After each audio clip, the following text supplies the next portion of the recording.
Hi there, my name is Kenya and welcome to our 2020 curriculum theme video series. Today I'm introducing Trees and Me. In Trees and Me, campers will be learning about the life cycle of trees. They will be participating in nature walks, collecting samples, and being able to understand the importance of trees in our world's ecosystem.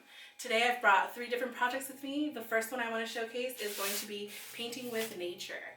Campers will be gathering, collecting samples on their nature walk, like leaves or sticks or acorns, that they can bring back and create a painting with it.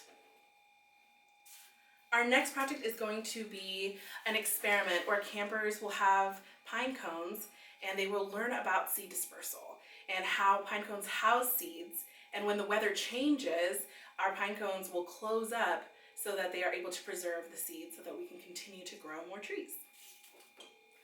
And for our final and last project, campers will be making a bird feeder and learning about how trees are the perfect home for a bird, where they can build nests and gather food. If you love learning about trees and going on nature walks, get rooted in science with us this summer with Trees and Me.